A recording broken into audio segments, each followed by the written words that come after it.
Deus abençoe. Vamos, como diz aquele repórter ou jornalista, vamos direto ao assunto. Fiquemos em pé e vamos fazer leitura de um versículo da Bíblia. Enquanto você se prepara aí no Evangelho de João, capítulo 4. Evangelho de João, capítulo 4. Versículo 10. O assunto que eu quero tratar hoje, Jesus, a água viva. Glória a Deus. João capítulo 4, verso 10, diz assim: Jesus respondeu e disse-lhe: se tu conheceras o dom de Deus, e quem é o que te diz, dá-me de beber, tu lhe pedirias, e ele te daria água viva. Aleluia. Você lhe pediria, e ele te daria água viva. Aleluia, aleluia, aleluia. Feche os seus olhos, faça a sua oração. Peça ao Senhor que abençoe a sua vida nesta manhã. Com essas ameaças de guerras, a palavra de Deus está se cumprindo. Muitos estão colocando nos comentários: é o Armagedon. Eu digo que não. É Gog e Magog? Também não. Porque Armagedon vai ser dentro da tribulação, na segunda parte da tribulação. E Gog e Magog será no fim do milênio. Então essa é guerras e rumores de guerras que Jesus falou: levantai as vossas cabeças e olhem para cima, porque a vossa redenção se aproxima. Aleluia. O resgate pode acontecer a qualquer momento. O arrebatamento pode acontecer a qualquer momento. A retirada dos santos pode acontecer a qualquer momento. Oh, aleluia, aleluia. Oh, Senhor, como amamos a Tua vinda. Como amamos a Tua vinda, Senhor. Glória ao Teu nome, Santo, Santo. É o Teu nome, Senhor. Ora vem, Senhor Jesus. Aleluia. Te amamos e te adoramos. Aleluia. Te exaltamos e te glorificamos nesta manhã, Senhor. Pai querido, eu te peço nesta manhã, meu Deus, estenda as Tuas mãos e nos abençoe, meu Deus, de uma forma especial. Abra as comportas do céu, Senhor, e derrama sobre nós o Teu Espírito, Senhor. Que o Teu nome seja honrado, que o Teu nome seja exaltado, que o Teu nome seja glorificado. Pai Santo, nos abençoe. Fale conosco, Senhor, nesta manhã. Cure aquele que está doente, Senhor, aquele que está enfermo. Faça um milagre de cura, Senhor. Aquele que está vivenciando um momento de adversidade, traga solução para esse problema que está atingindo essa família. Faça um milagre, Senhor. Abre as portas, abre os caminhos, meu Deus, e manifesta a Tua glória nessa família, nesta casa, na vida deste homem, desta mulher, deste rapaz, desta moça, desta criança.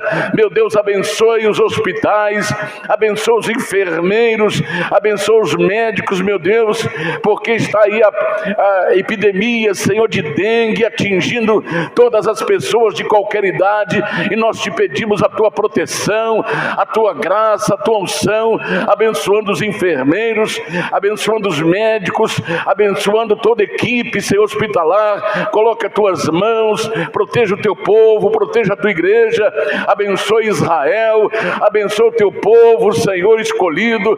Coloque as Tuas mãos sobre aquela nação, ó Pai Santo, que o Teu Espírito possa cuidar do Teu povo, manifestar a Tua glória, glória, a tua bênção e nos abençoe, Senhor, nesta manhã. Eu te peço, fale conosco, em nome do Senhor Jesus. Abençoe aqueles que vão estar nos assistindo pelas redes sociais. Faça milagre, Senhor, salva, liberta e transforma. Eu te peço, meu Deus, em nome do Senhor Jesus, para todo sempre. Amém e amém, Jesus. Amém. Graças a Deus. Podemos assentar, irmãos. Se você quiser deixar sua Bíblia aberta no capítulo 4, onde nós vamos meditar nesta manhã, antes de participarmos da ceia. Muito bem. Alguém aceita água?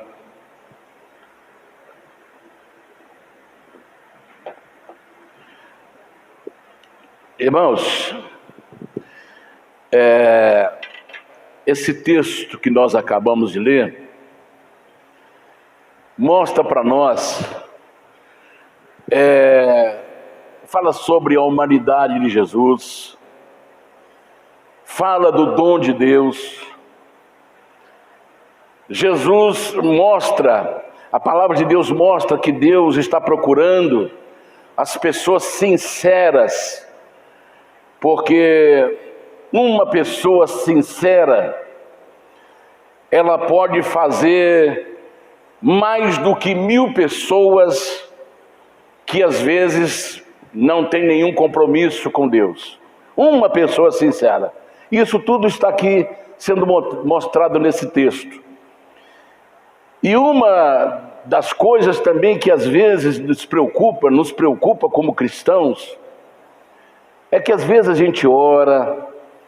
Se eu perguntasse para você que está aqui, eu creio que todo mundo que está aqui levantaria suas mãos, porque você fez uma oração, fez um pedido, e você tinha uma expectativa de que a sua oração, ela seria respondida porque a gente faz até na nossa previsão, né? Dentro das nossas orações, você fala assim, isso aí requer uma urgência, né? Eu preciso de uma resposta urgente de Deus, e aquela resposta urgente não vem. Então, você fala assim, puxa vida, será que Deus não está me ouvindo? Será que Deus não vai me atender? Mas eu quero dizer, nesse texto que está aqui, mostra para nós que a hora que Ele marca, Ele não atrasa e nem adianta. Ele vem na hora certa. Na hora certíssima. Hora certíssima. É o que diz aqui o texto. Todo o contexto. Quando eu me refiro ao contexto, você lê um versículo, o contexto é o que vem antes e o que vem depois. Por isso que às vezes nós como cristãos não podemos carregar a Bíblia. Eu já contei isso aqui uma vez, eu fui num sepultamento, eu não sei se eu fui para fazer o ofício, aí eu tinha costume de carregar a Bíblia debaixo do braço. Assim, costume, né? Porque era... Aí eu estava lá, aí tinha uma senhora, eu estava com a minha Bíblia assim, lá dentro do necrotério. Aí uma senhora falou, pessoal, uma mulher cristã, a pessoa não conhece Bíblia, ele usa a Bíblia como desodorante, carrega a Bíblia debaixo do braço, mas não lê. Aí eu fui pegando a minha, fui tirando, eu falei, é verdade, senhora, é verdade. A pessoa pega um texto isolado da Bíblia e aí ele dá todo tipo de interpretação. A regra de interpretação chama hermenêutica. A hermenêutica serve para um juiz, serve para um advogado, serve para um pastor, serve para um irmão. A hermenêutica é a regra de interpretação de texto. Uma pessoa pode pegar um texto da Bíblia e tirar um monte de coisa de trás da orelha daquele texto. Mas é importante ver o contexto para que você tenha uma interpretação correta. Eu vejo pessoas, por exemplo, eu estava vendo uma pessoa num vídeo, dentro de uma congregação. A Bíblia fala que o Espírito Santo desceu sobre Jesus em forma corpórea de uma pomba. E ela pegou a pomba e levou para a igreja. Aí ela, lá no culto, ela começa a levantar a pomba e querer jogar, coitadinha da pomba. A pomba já estava ficando, querendo, me solte! Quero ir embora daqui. E ela balançando a pomba, querendo soltar. E outra, aí pega um texto, isola esse texto, fala, não, o Espírito Santo é a pomba, então vamos soltar. Irmãos, é símbolo, uma figura. Aí uma outra pegou um caldeirão, pôs metade do caldeirão de farinha de trigo. Aí lá naquele texto onde Elias abençoou aquela mulher que deu a ele o bolo e a água, assim diz o Senhor, da panela a farinha não vai acabar, e da botija o azeite não vai faltar, assim diz o Senhor. Aí ela começou, no culto, pegou aquele caldeirão de farinha e começou a empanar os irmãos. Foi empanando, jogando farinha em cima dele. Foi cantando, dançando, jogando farinha. O outro já pegou uma panela de farinha e já despejou dele, aí só na cabeça dele. Aí só aparecia o olho dele. Irmãos, esse tipo de coisa está ocorrendo e as pessoas aceitam porque não leem Bíblia, irmão. E nós estamos vivendo a época mais difícil que você pode imaginar. Está fervendo de falsos profetas. Está fervendo de pessoas que usam a Bíblia pelo interesse próprio. Então, como cristão, irmãos, a salvação é a coisa mais cara do mundo. Uma alma vale mais do que todo esse mundo com toda a riqueza. Uma alma não tem preço. Existe até uma canção que diz: o valor de uma alma custou muito caro. E a pessoa não valoriza a sua alma, não valoriza a sua salvação. Eu queria que você pensasse, tem muita gente que gostaria de estar no teu lugar. Tem muita gente que gostaria de estar no meu lugar, não como pastor, não, como homem que acredita na salvação, que crê na salvação, que crê que o seu nome está escrito no livro da vida do Cordeiro. Você pensa que Satanás não gostaria de estar no meu lugar e no seu lugar? Ele gostaria, mas para ele não tem chance.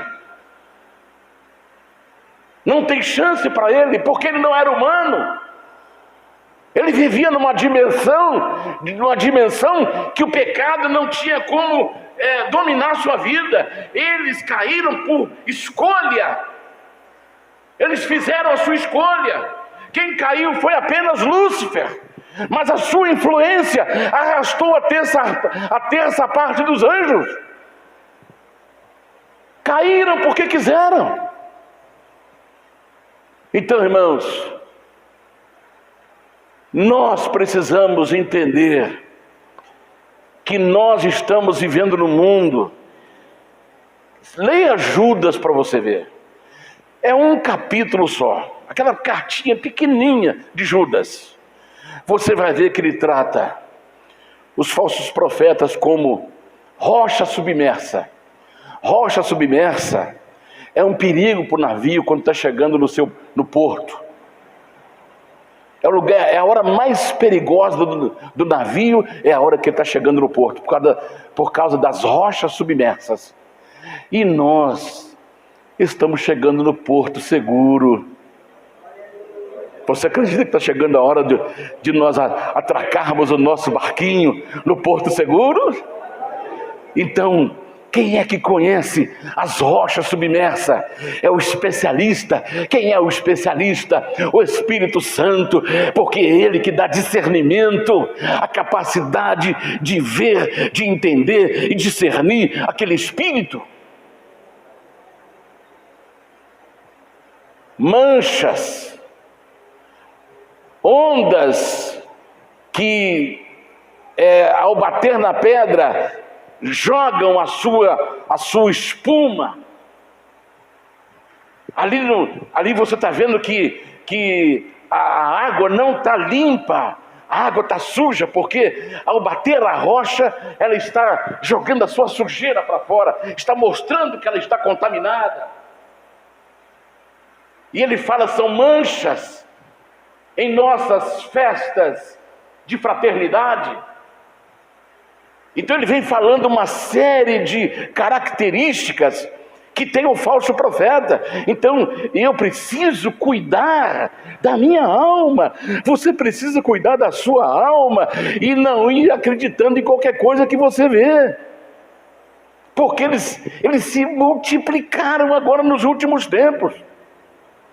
Tem um que encheu-se de óleo azul, cobriu-se de óleo azul e gritou, eu vou entrar no mundo espiritual agora, e mergulhou no chão e apagou. E o povo ficou lá. Eu falei, mas como é que as pessoas acreditam nesse tipo de coisa, cara? Aí você olha, não tem ninguém com Bíblia na mão, não tem ninguém vendo nada, ninguém confrontando nada, porque as pessoas não estão preocupadas, irmãos. Nós precisamos entender isso. Então, estamos chegando num tempo muito complicado e nós precisamos entender bem as coisas de Deus. A Bíblia diz assim, não creais a todo espírito, mas provai se o espírito vem de Deus. Provai. Então, vamos lá. O texto começa assim, eu vou ler já do segundo versículo aí do capítulo 4. Ainda que Jesus mesmo não batizava, ele estava falando sobre batismo, mas os seus discípulos. Versículo 3. Deixou a Judéia e foi outra vez para a Galileia. E era ali, versículo 4, necessário passar por Samaria. Preste bem atenção nisso aí. A distância que existia, ou que tem, da Judéia a Samaria, é de 221 quilômetros. Preste bem atenção aqui no texto, que diz assim, deixou a Judéia e foi outra vez para a Galileia, distância de 221 quilômetros. Isso andando a pé. E era ali necessário passar por Samaria. Ora, a palavra necessário, o verbo, né? Se não fala a memória, vem de necessidade. Necessário é passar por Samaria. Ora, tinha entre Samaria e Judéia, existe mais ou menos umas 5, 6 cidades em linha reta. Por que era necessário passar por Samaria? Por que era necessário passar por Samaria? Samaria, inclusive a cidade de Samaria aqui, onde ele foi, a cidade de Sicar. Os samaritanos não combinavam com os judeus. Os samaritanos eram considerados pelos judeus uma raça inferior, mas eram tudo judeus, inclusive a linhagem de José. Os samaritanos, eles têm a sua linhagem, da tribo de José. Então são irmãos sanguíneos. Mas Eles se odiavam. Por quê? Por causa da religião. A religião, a própria palavra vem do verbo ligar. Quando se fala religião, quer dizer religar. Essa é a função pela qual a religião foi criada. Religar o homem que um dia estava ligado a Deus e desligou-se pelo pecado. Então a religião, ela vem com o intuito de religar o homem com Deus. Só que a religião criou tantos dogmas, tantos rituais, que as pessoas não conseguiram chegar perto de Deus. Quanto mais religioso ele é, mais ele vai se distanciando de Deus. Aí foi preciso Jesus vir, inaugurar um recomeço, e falou: olha, vocês não precisam, vocês não são mais dependentes de sacerdotes, de rituais, de dogmas, mas eu sou o caminho, eu sou a verdade, eu sou a vida. Quem vem a mim, vem ao Pai que me enviou. Então Jesus ensinou e ele iniciou o cristianismo, que é ligação direta com Deus, no seu quarto, na congregação, dentro do ônibus, dentro do seu carro. Você não precisa fazer ritual nenhum, é só você entrar pelo caminho que Jesus inaugurou, através do seu sangue, através da sua carne. Quando ele estava na cruz, quando ele estava pregado na cruz, que ele disse: Pai, nas tuas mãos eu entrego o meu espírito. Lá no santuário, o véu espesso rasgou de alto a baixo, o lugar que preservava, o lugar santíssimo, onde Deus manifestava, ele foi aberto, e agora todo homem que crê, toda mulher que crê, pode chegar na presença de Deus e fazer o seu pedido, que será atendido pelo poder do nome do Senhor Jesus Cristo. Aleluia! Aleluia, aleluia!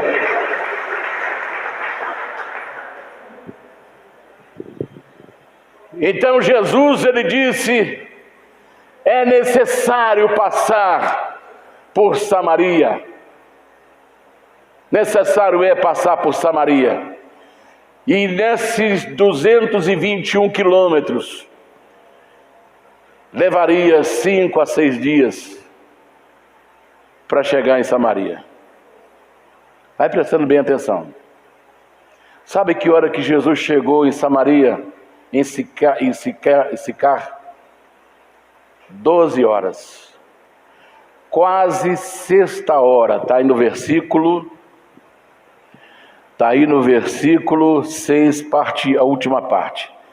Ele chega em Samaria quase à sexta hora. Quase ao meio-dia. Olha que hora que Jesus chegou. Por que ele chegou a essa hora? Aí ele fala assim para os discípulos: vá na cidade e compre comida. Preste bem atenção nos detalhes. Vá à cidade e compre comida. E o senhor? Não, eu vou ficar aqui na beira do poço. Poço que Jacó fez. Aí os discípulos saíram, 12 homens saíram. Ninguém falou assim: olha, nós temos problema com os samaritanos, nós vamos deixar Jesus sozinho? E se o samaritano chegar ali e bater em Jesus? Mas ninguém pensou nisso. Deixaram Jesus sozinho. Por quê? Já era um propósito de Jesus estar sozinho. Quando Jesus está lá, aí vem uma mulher com um cântaro na mão, pega água. E Jesus está ali. A mulher chega e Jesus começa a conversar com ela e pede água. Ela falou, Senhor, ela falou assim, Senhor, porque o respeito que às vezes tem em qualquer setor social. Quando você não conhece alguém, você chama de senhor, de senhora, ele pode ser até mais novo do que você e vice-versa. É o respeito, para manter aquela, né? Então, falou, Senhor, você não sabe que judeus e samaritanos não se comunicam? Não conversam? Ali ela falou para Jesus sobre as rixas, os problemas que judeu e samaritanos tinham entre eles. Então, Jesus estava ali exatamente numa hora apropriada. Por quê? Porque aquela mulher era uma mulher trabalhadeira, sincera, e nós vamos ver isso. E Jesus, ele andou 221 quilômetros em 6 dias para poder cuidar de alguém que era desprezada, que era humilhada, que era tido como uma mulher devassa, como uma mulher que não merecia credibilidade, mas ela tinha qualidades que agrada a Deus, que era uma mulher trabalhadora e uma mulher sincera. Olha como é que Deus ele caminha longe para ir atrás de quem é sincero. Que coisa maravilhosa! Aí ele começa um diálogo com essa mulher. Então, a primeira coisa que Jesus fala com ela é: se tu conheceras, olha o versículo 10 aí, se tu conheceras o dom de Deus. Era uma pessoa que estava buscando o seu complemento, porque enquanto nós não encontrarmos a nossa satisfação, a gente vai atrás em busca de algo. Por exemplo, às vezes nós achamos que a nossa satisfação está num carro de luxo, por exemplo. Quando ele adquire aquele carro de luxo, ele percebe que não fez diferença na vida dele. Outros pensam assim: o meu complemento, a minha satisfação está em me casar. O dia que eu casar, eu serei a mulher, o homem mais feliz da minha vida. Aí ele se casa e ele percebe que não preencheu o vazio existencial na vida dele. Bom, eu casei, não preencheu. Minha vida vai preencher o dia que Deus me der um filho ou uma filha. Então ele ora, pede a Deus, Deus dá a ele o filho. Quando nasce o filho, ele percebe que o filho não preencheu o vazio existencial da sua vida. Aí ele só vai em busca, ele vai buscando cada vez mais. Outros buscam uma droga, uma satisfação em coisas ilícitas. Aí ele percebe que ele caiu numa armadilha, que a droga tem X de tempo de duração. Aí quando acaba o efeito, ele quer mais. Aí ele vai afundando, aí ele percebe que ele está preso numa teia de aranha. Aí ele começa, tudo que ele tem, ele começa a jogar ali, Por isso que você vê muitos milionários que viraram pobres, porque gastaram toda a sua fortuna nos vícios. porque procuraram alguma coisa. Então essa mulher, ela estava buscando o seu complemento, a sua satisfação em homens, em casamento. Casou com um, não gostou, não satisfez, casou com outro, separou daquele, casou com outro, e aquele também não satisfez, casou com outro, também não satisfez, separou, casou com outro, e ela teve 5 casamentos e agora estava no 6º. É assim que acontece com as pessoas quando não conhecem o dom de Deus. Quantas pessoas estão presas agora? Presas numa teia de aranha, porque buscaram e nunca encontraram. Aí Jesus sabia que essa mulher, ela era sincera, trabalhadora. Aí ele fala para ela: mulher, se tu conheceras o dom de Deus, o dom de Deus é um presente de Deus. Deus está oferecendo o seu presente. Efésios capítulo 2, verso 8 e Hebreus capítulo 6, verso 4. Olha o que diz a Bíblia: porque pela graça sois salvos por meio da fé, e isto não vem de vós, é presente de Deus. Atrás disso que ela estava, mas ela achou que ela podia encontrar isso no homem. É isso que a sua alma está procurando. É por isso que a sua alma não está em paz. É por isso que você que está me assistindo pela rede social, é isso que você está procurando e você não encontrou ainda. É isso que satisfaz a alma do ser humano. É o que ela estava procurando e não achou. Aí Jesus fala para ela: mulher, se tu conheceras o dom de Deus, você não estava nesse quase 6º casamento. É isso que ele queria dizer para ela: você não estaria nesse 6º casamento. Moço que está aqui, moça que está aqui, se você conhecer o dom de Deus, você não vai cair em nenhuma armadilha, porque o dom de Deus é a satisfação completa do ser humano. Independentemente se ele for rico ou pobre, se ele estiver acompanhado ou sozinho, mas ele está satisfeito e feliz, porque só Deus faz a alma feliz. Aleluia, aleluia.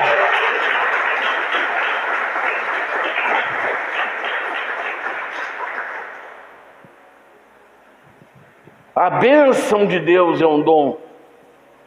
A bênção de Deus é um dom. Hebreus capítulo 6, verso 8, verso 4, por gentileza.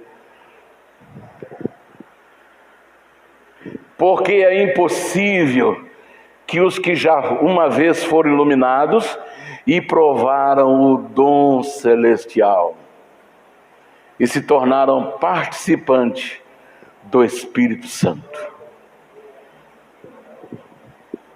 Está dando para você entender o diálogo que Jesus está tendo com essa mulher? Mulher, se você conhecer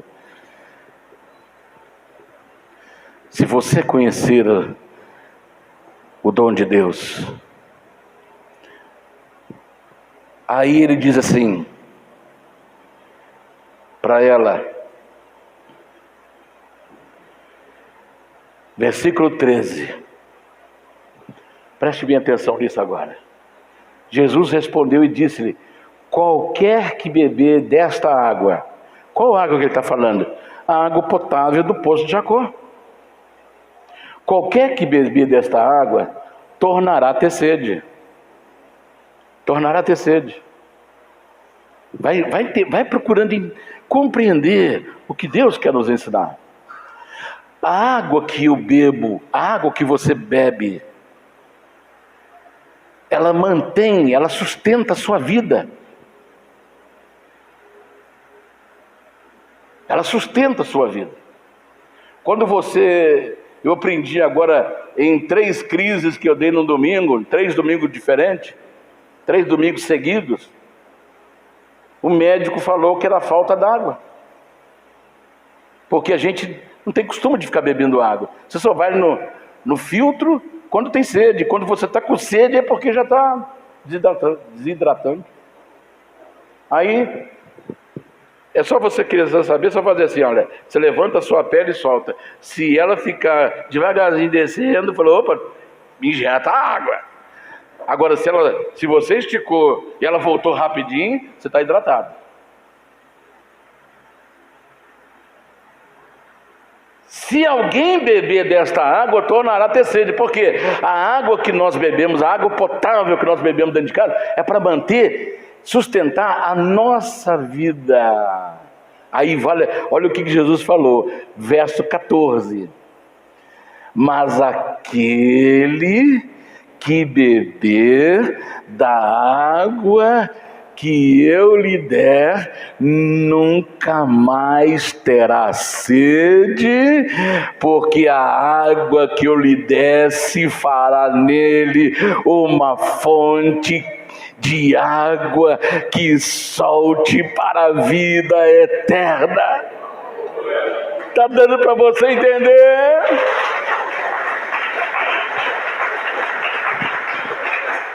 A água que Jesus nos oferece não é para sustentar nossa vida, é para nos dar vida.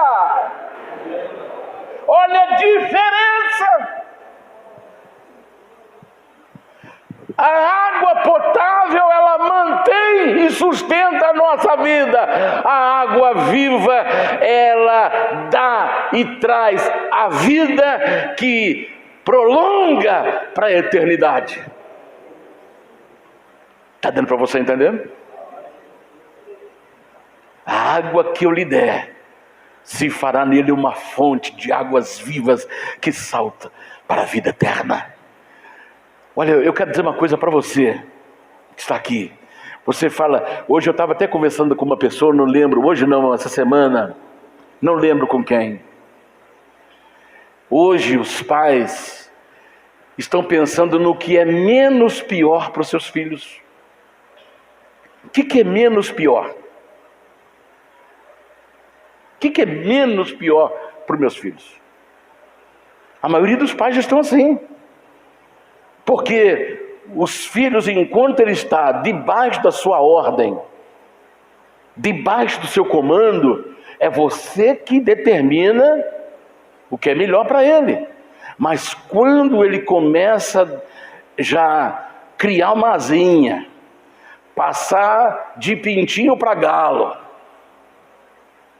e começa a bater asa, e começar a cantar rouco no terreiro, aí você fala assim, meu Deus, ele vai sair agora, o que ele vai aprontar, o que ele vai encontrar pelo seu caminho? Aí você fica assim, o que é o menos pior? Porque no mundo não tem nada que se aproveita. O mundo é uma grande lixeira, porque os valores foram jogados no lixo, e o lixo está fazendo parte das famílias. Eu vi uma reportagem de um vídeo. Estava o marido, era a hora do almoço. O marido estava no celular, sentado à mesa para almoçar.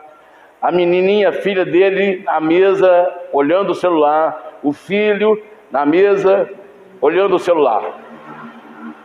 Aí ela pegou, foi lá, colocou o prato na frente de cada um, colocou a panela no meio da mesa e foi tirando. Carregador de celular pôs no prato do marido. Bateria colocou e foi colocando aquele monte de fio, tudo nos pratos. Aí todo mundo olhou para ela, falou, mas não é vocês não estão comendo celular? Para você ver o que está acontecendo com as famílias. Não tem mais conversa, não tem diálogo mais. O celular ocupou o lugar dos diálogos familiares.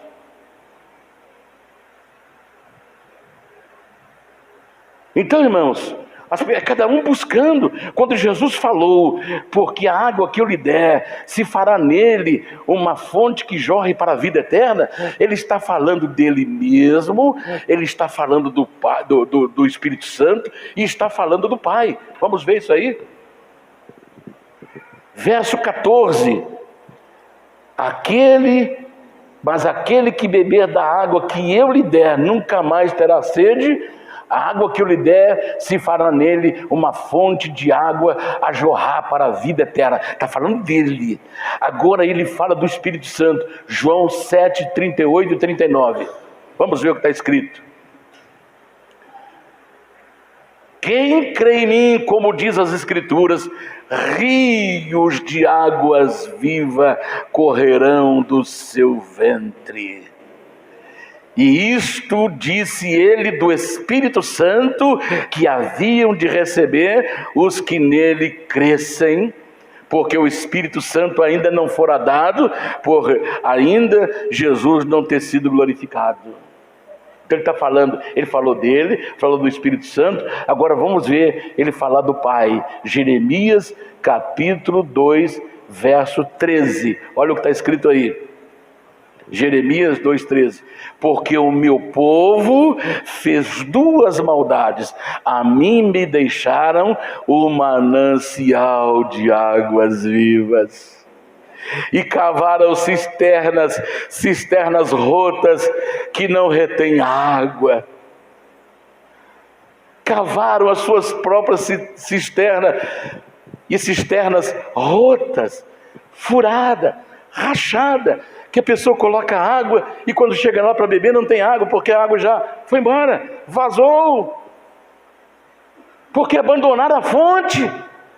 Então o segredo de manter uma vida abençoada, uma vida completa, uma pessoa cheia da graça, uma pessoa independente da situação que a pessoa esteja vivendo, seja num casebre, seja numa mansão, seja com fusquinha, seja dentro de uma Ferrari, seja em qualquer lugar, seja lá no meio da mata, seja no meio da área urbana, não importa, se ele estiver ligado à fonte, aquele lugar é feliz, porque a glória de Deus vai estar ali, a bênção de Deus vai estar ali dando vida, não mantendo a vida, mas dando vida, gerando vida. Aleluia!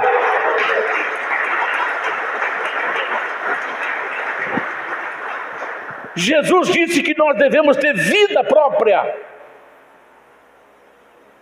para a nossa vida não depender de homens, a nossa vida depender apenas dele. Por isso que Deus tira nossas escoras, Deus tira nossas bengalas, Deus tira nossas muletas, para nós aprendermos que Ele é a única fonte. Aleluia. Então Jesus fala para ela: se tu conheceras, você não estava nessa situação. Então eu digo para você que está aqui, você pode frequentar uma igreja, você pode ter o seu nome no hall de membros, você pode frequentar a maior e melhor denominação, você pode frequentar tudo, você pode correr o mundo de canto a canto, de norte a sul, leste a oeste, que você não vai encontrar. Porque o segredo é a fonte de águas vivas. Quem tem Jesus tem tudo. Tem tudo. E eu quero dizer para você que me assiste pela rede social, você que está preso a alguma coisa, que está destruindo a sua vida, destruindo a sua casa, destruindo a sua família, está te dando prazer momentâneo, mas está destruindo você, está destruindo a sua família. Entregue-se a Jesus Cristo hoje aí da sua casa, e você vai ver que a sua história vai mudar. E você que me assiste, que me ouve aqui agora, algo precisa acontecer na sua vida. Se você não é feliz, Você que já é um servo de Deus, mas não é feliz porque você ainda está em busca ainda de alguma coisa, de algum lugar. Então você vai correr, vai passar de um lugar para outro, vai mudar de um lugar para outro e não vai encontrar nunca, porque você precisa de uma coisa só: a água da vida, que é Jesus.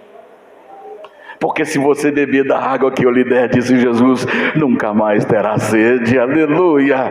Você pode estar numa congregação de garagem, mas ali você será abençoado, você será cheio da graça, você terá felicidade, porque Jesus disse: onde tiver 2 ou 3 reunidos no meu nome, eu estarei no meio dele. Aleluia. Eu estarei no meio deles. A glória de Deus vai estar ali. Você estará tendo vida. E ele disse: vida em abundância. Porque vai jorrar para a vida eterna. Vai jorrar para a vida eterna. Você vai virar uma mini fonte. Aleluia. Aleluia. E a segunda coisa que Jesus fala para ela: se você conhecesse o dom de Deus e quem é que fala contigo, quem é que está falando com você? Aí Jesus, naquele momento,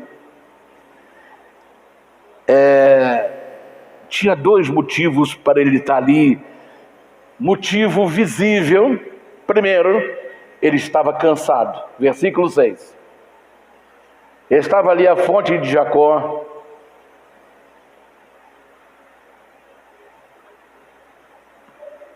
Jesus, pois, cansado do caminho. O que quer dizer isso para nós? Jesus estava mostrando a sua humanidade. Ele estava cansado porque ele viajou 221 quilômetros a pé, levou 6 dias. Ele estava cansado. Isso mostra o que para nós? A sua humanidade. Ele era humano. Ele era humano. Então ele estava cansado. E o versículo 8 fala que eles estavam com fome. Por isso que ele mandou os discípulos comprar comida na cidade. Versículo 8, está aí registrado. Então, aqui está mostrando para nós que Jesus é humano, conforme João, capítulo 1, versículo 1 e versículo 14. Preste bem atenção nisso. No princípio era o Verbo, e o Verbo estava com Deus, e o Verbo era Deus. E o Verbo se fez carne e habitou entre nós, e vimos a sua glória, como a glória do unigênito do Pai, cheio de graça e de verdade. Então aqui está mostrando a humanidade de Jesus. Filipenses capítulo 2, versículo 6 até o 8. Olha o que diz o texto aí. Que sendo em forma de Deus, não teve por usurpação ser igual a Deus. Lá no capítulo 1 nós vemos que ele era o Verbo, e o Verbo era Deus.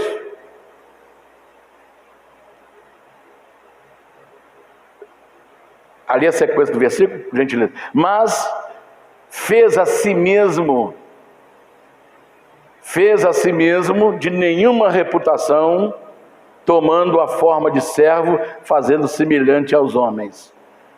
E achado na forma de homem, humilhou-se a si mesmo, sendo obediente até a morte, e a morte de cruz. Então Jesus, ele despiu-se da sua glória. Ele não entrou no mundo como homem, como Deus. Eu quero que você preste bastante atenção nisso. Jesus não veio aqui e andou como Deus. Eu vi um pregador, ele falar que quando Jesus assumiu a carpintaria de José, seu pai adotivo, ele levava 1 ano para fazer uma mesa com 6 cadeiras. Quando José partiu, Jesus assumiu a carpintaria. Aí Ele falando, agora não sei de onde ele tirou isso. Naturalmente, de trás da orelha. De trás da orelha. E agora eu vejo pessoas maduras, pastores, pulando, batendo palma, glorificando. Olha onde que está, olha o caminho que a igreja está indo. Ele disse assim, quando Jesus assumiu a carpintaria do Pai, e falando lá, fazendo aquele gesto lá, assumiu a carpintaria do Pai. Aí veio o primeiro cliente, olha, eu quero uma mesa de madeira de lei, com 6 cadeiras, quando é que eu posso vir pegar? Quanto que eu tenho que pagar? Aí falou, é X, e você pode vir amanhã pegar a cadeira. Amanhã? Mas não leva um ano. Não, amanhã você já pode vir pegar a cadeira. Aí quando a pessoa virava as costas, Jesus falava assim, ó, apareça a mesa, apareça a cadeira. Aí no outro dia, o cara já vinha, pagava ele. Aí todo dia Jesus foi juntando dinheiro, e comprou uma bela mansão na praia. O povo vibrava, o povo ria, o povo glorificava. De onde esse homem tirou isso aí? Vamos lá, vamos ver o que Jesus disse a respeito da vida dele. As raposas têm os seus covis, suas tocas. As aves têm os seus ninhos, mas o Filho do Homem não tem aonde reclinar sua cabeça. Jesus não tinha nem cama para dormir. As pessoas estão caindo, porque Satanás está preparando a grande cilada para aqueles que não conhecem a palavra de Deus e dão ouvidos a falsos profetas.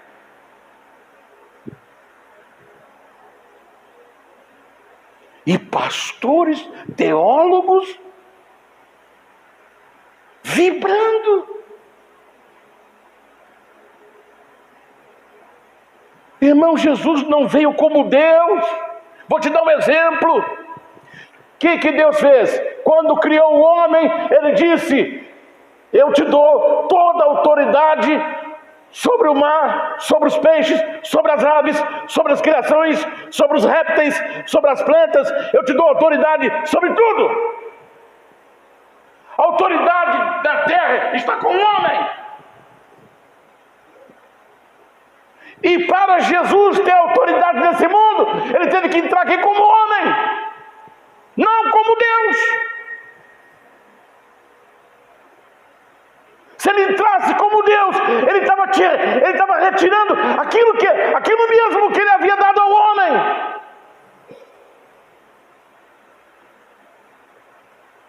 Então Jesus entrou aqui como homem, não como Deus. E Ele fez tudo.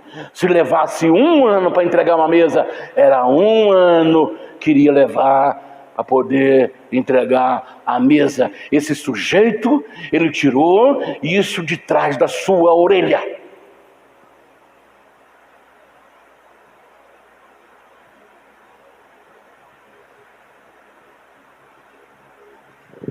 Jesus não tinha nem cama para dormir. Quando Ele tinha oportunidade, Ele pegava lá um travesseirinho do barco e ali deitava e dormia. As ondas batiam e o sono de Jesus era tão pesado, estava tão cansado que Ele dificilmente acordava. Já viu quando aquela pessoa que tem sono pesado pode pegar ele com cama e tudo levar, que ele não acorda? Deus do céu. Eu me lembro de um casal. O marido escutou alguns atropelos assim no quintal da sua casa. Ele estava meio acordado e a mulher dormindo, roncando. Aí quando começou a mexer na maçaneta da porta, ele, mulher, acorda, tá mexendo na porta ali. Era ele como homem, ele tinha que ir lá, né? Não, você não vai atrapalhar o sono da minha esposa não, eu sou autoridade aqui na casa. Mulher, acorda, que está mexendo na fechadura da porta. Ah, meu Senhor amado. Sabe o que Jesus disse? Ele entrou numa sinagoga no dia de sábado, falou: mestre, o auxiliar do culto da sinagoga falou: me dê o livro do profeta Isaías. Aí ele foi lá, entregou o rolo, que era um pergaminho. Os livros eram todos em pergaminhos. Aí ele abriu o pergaminho e leu no profeta Isaías: o Espírito do Senhor está sobre mim, pelo que me ungiu a libertar os oprimidos, a dar vistas aos cegos, a libertar os cativos e a pregoar o ano aceitável do Senhor. Fechou o pergaminho, fechou o livro, entregou na mão do auxiliar e disse para aqueles que estavam na sinagoga: hoje essa profecia se cumpriu aqui no meio de vocês. Sabe por quê? Porque Jesus lá no Jordão, quando ele foi batizado por João, o que é que veio sobre ele? O Espírito Santo. E ele foi ungido naquela hora. É isso que ele está ensinando para nós. Nós continuamos ser humanos, mas temos a graça do Espírito Santo. E ele disse: aquele que crê em mim farão as obras que eu faço, e poderão fazer obras maiores do que esta, porque eu vou para junto do meu Pai. Aleluia! Ele está falando de homem, ele não está falando de Deus. Ele mostrou para aquela mulher a sua humanidade, e mostra para a sua igreja que ele é humano, lá no capítulo 5:17 de João. Ele diz: meu pai trabalha até agora e eu trabalho também. Jesus lhes respondeu: meu pai trabalha até agora e eu trabalho também. Jesus era homem de trabalho. Se Jesus fosse como essa pessoa disse, ele não precisava nem levantar da cama. Apareça uma mesa e 6 cadeiras aí para o rapaz que vai vir buscar agora. Nem levantava da cama. Mas a Bíblia fala que Jesus era homem de trabalho. Suas mãos eram calejadas, cheias de calos, bolhas de pegar toras pesadas, transformá-las em tábuas. Mão grossa, mão áspera. E depois essas mãos foram vazadas com cravos, para que eu e você pudéssemos estar aqui. E quando o soldado recebeu a ordem para ver se todos estavam mortos, ele olhou para o ladrão da esquerda e da direita, eles estavam vivos. Aí eles quebraram a perna deles, porque não podia o corpo ficar de sexta para sábado, porque sábado era sagrado. Aí quebraram as pernas dos ladrões da direita e da esquerda, para eles morrer mais rápido. Mas quando chegou em Jesus, ele morreu a hora que foi determinada pelo Pai. Aí, para confirmar que ele estava morto, o soldado pegou a sua lança e atravessou o peito de Jesus com a lança, para confirmar a sua morte. E quando ele puxou, saiu sangue e saiu água. Porque ele é a fonte de águas vivas. É Ele que nos dá vida, e vida em abundância. Aleluia, aleluia, aleluia. Filipenses capítulo 2, verso 9. Olha o que diz aí: por isso também Deus o exaltou soberanamente e lhe deu um nome que é sobre todo nome. Aleluia! Para que ao nome de Jesus se dobre todos os joelhos que estão nos céus, anjos e na terra homens, e debaixo da terra demônios.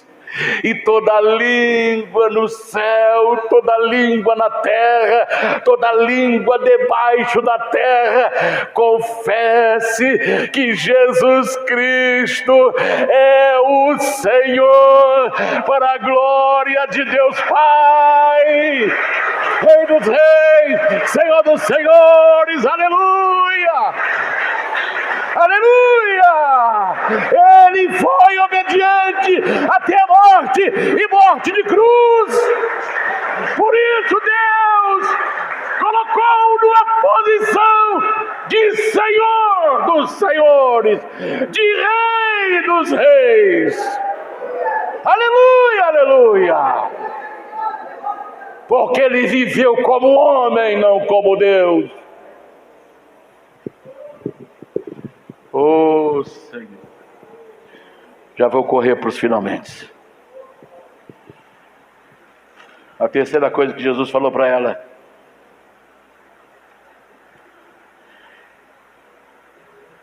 e tu lhe pediria. E tu lhe pediria. Jesus ensinou a pedir. Ele disse lá em Mateus capítulo 7, verso 7: quem pede, recebe. Quem pedir, ou quem pedir, dá-se-lhe-á. Quem buscar, encontrarás. E quem bater, a porta se abrirá. Ele está falando de oração. Ele está falando de pedir. Tem muitas pessoas que às vezes desconhecem. Ele chega perto de um pastor e fala assim: pastor, ore por mim, porque você está mais pertinho de Deus. Está enganado, irmão. Meu título não vai trazer, não vai me colocar em posição privilegiada, não. Nenhum pastor tem posição privilegiada. Muito pelo contrário. Não quereis ser mestre, porque o mestre receberá mais duro juízo. Ah, pastor, o senhor está mais pertinho de Deus. Eu falo: irmã, se eu não orar, eu não estou perto de Deus. Se eu orar, eu estou perto de Deus. Se a senhora orar, a senhora está perto de Deus. Se a senhora não orar, a senhora não está perto de Deus. É a mesma posição. Título não traz Deus para perto de mim, não. Título não traz Deus para perto de ninguém. Muito pelo contrário, responsabiliza muito mais. Se você pedir, tu lhe pediria. Jesus está ensinando. Agora, por que muitas pessoas não buscam Jesus?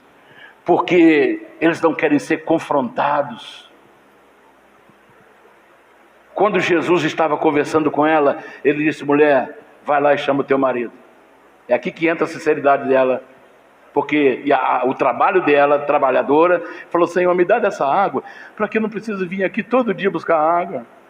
Era uma mulher que trabalhou por 6 maridos, trabalhadora, e Jesus gosta de quem trabalha. Aí Jesus fala para a mulher: chama o teu marido. Aí ela falou: ah, Senhor, eu não tenho marido. Olha a sinceridade dela. Aí ele falou assim: olha, você está falando a verdade. Parabéns. Disseste bem. Porque 5 você já teve. E esse 6º não é seu. Talvez ela estava se preparando para casar, mas já pôs o tal dentro de casa. Que ela estava buscando. Ela estava com sede. Esperava encontrar um homem. E assim está milhares de pessoas pelo mundo. Aí ela fala: Senhor, eu não... Sim, falou a verdade, parabéns.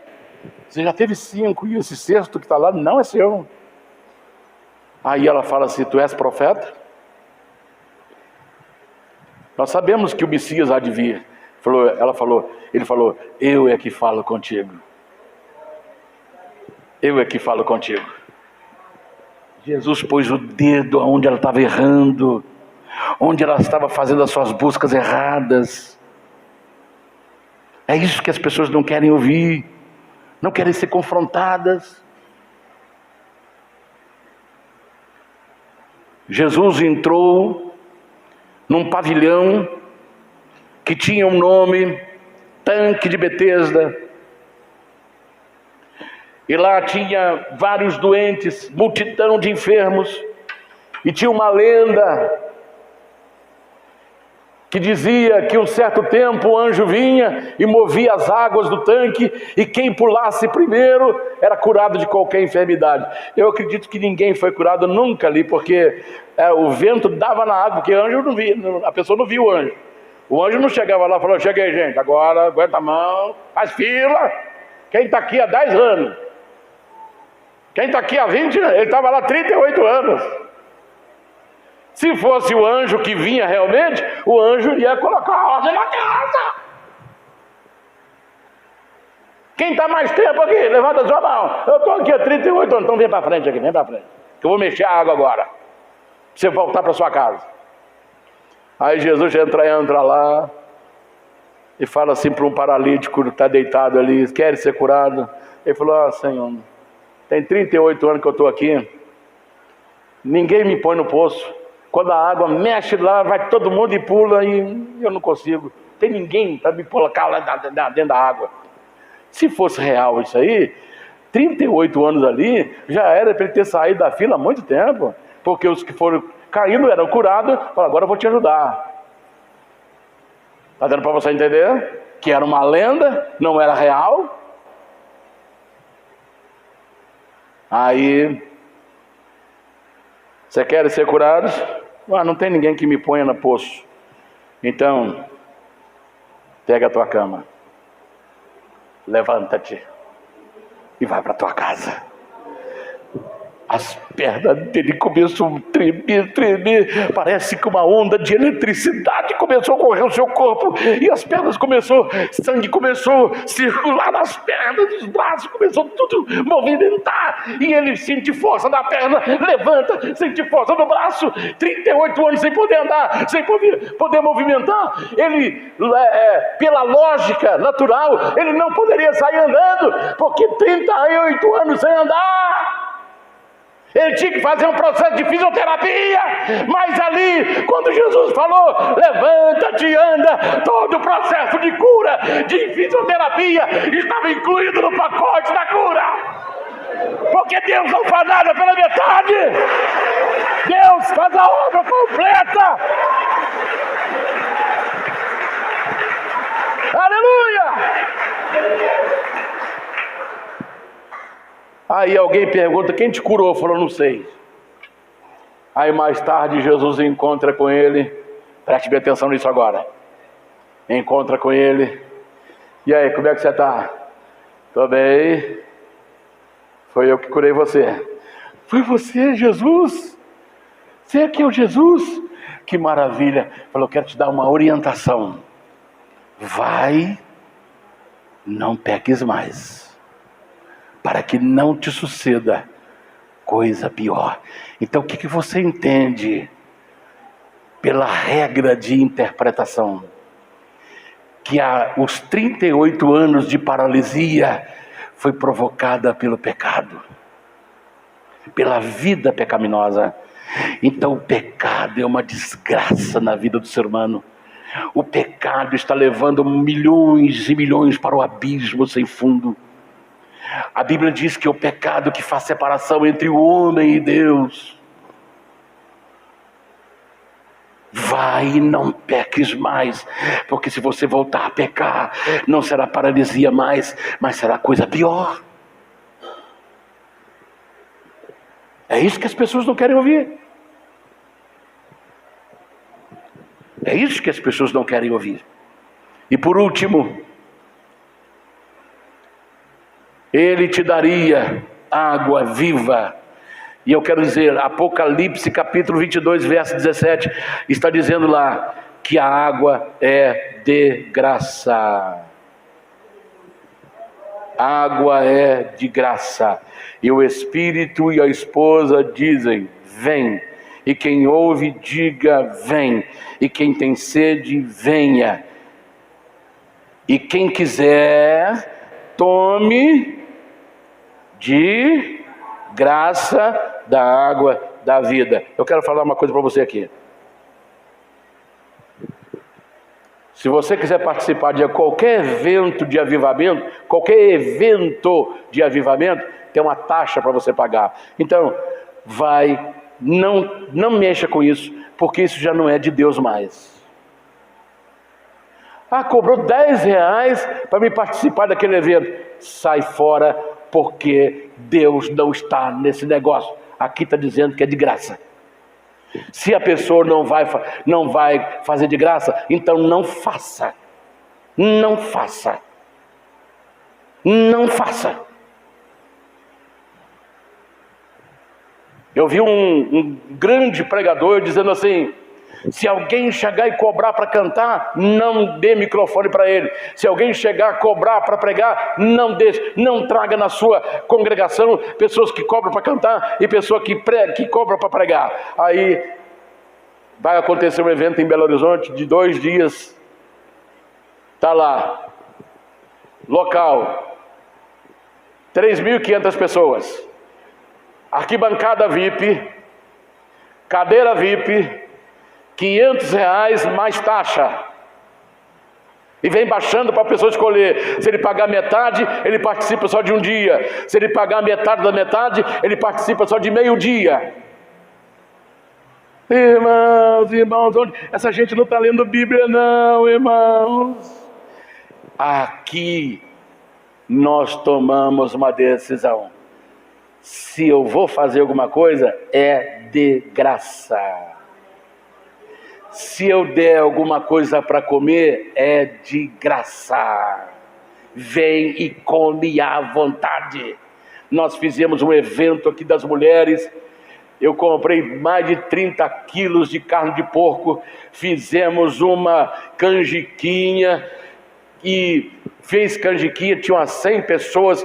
Comeram canjiquinha, levaram canjiquinha para casa, levaram em garrafa de 2 litros. Uma mulher levou um garrafão para casa, sobrou canjiquinha. Eu comi canjiquinha a semana inteira. Tem irmãos que comeu canjiquinha a semana inteira. Ou dá de graça ou não faz. Mas não cobre para fazer, porque ali Deus vai cobrar de graça. É Deus que está dando de graça.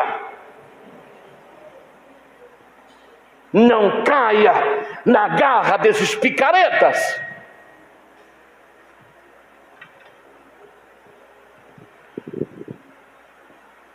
Ela recebeu da água da vida. E quando ela recebe, o que ela faz? Ela sai correndo. Deixou o cântaro para lá e foi para a cidade. Por que ela foi ao meio-dia? Para não ser questionada, nem zombada, nem humilhada. Era a hora que o sol estava quente.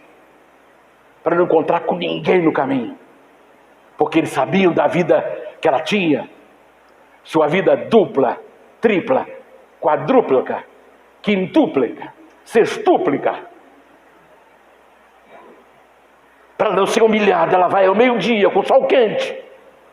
Mas agora, quando ela recebe da água da vida, ela larga o cântaro para lá, vai lá na cidade de gente. Eu encontrei um homem que falou a minha vida. Será que esse é o Cristo? E aí juntou aquela multidão e foi lá acompanhando ela. Quando eles chegaram, Jesus estava lá com seus discípulos. Os discípulos já tinham chegado. Aí Jesus começa a falar. Aí os samaritanos, que eram inimigos do povo judeu, falou assim: olha, eu vi, mulher, olha, agora eu vim aqui porque você falou, mas agora eu estou acreditando, não porque você falou, porque meus próprios olhos estão vendo a fonte de águas vivas. Aquela mulher, por causa da sua sinceridade, por causa de ser uma mulher trabalhadeira, Jesus abençoou a vida dela, e ela sozinha foi lá e conquistou um monte de samaritanos para ser amigo de Israel, para ser amigo do povo judeu. Por quê? Porque onde Deus entra, onde a água viva entra, gera vida, e quando gera vida, acaba o rancor, acaba a raiva, o vício vai embora, a dor vai embora, o problema vai embora, a tristeza vai embora, as necessidades vão embora, a força vem, a paz vem, a alegria vem, a saúde vem, a força vem. Aleluia, aleluia. Oh, glória. Oh, e eu vou encerrar, não vou nem comentar. Jesus é a fonte da água viva. Se não beberes dessa fonte, não terás vida eterna. Deus não mente. Marcos capítulo 16, 15, 16. Ide por todo mundo pregar o evangelho a toda criatura. Quem crê e for batizado será salvo, quem porém não crê será condenado. Bebe desta água e jamais terá sede. Aleluia. Deus te abençoe. Fiquemos em pé.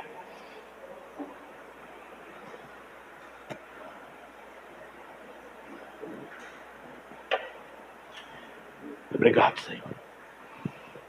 Faça a sua oração. Senhor, me dê desta água. Eu quero dessa água. Ele está falando do Espírito Santo. Aleluia. Comece a fazer essa oração.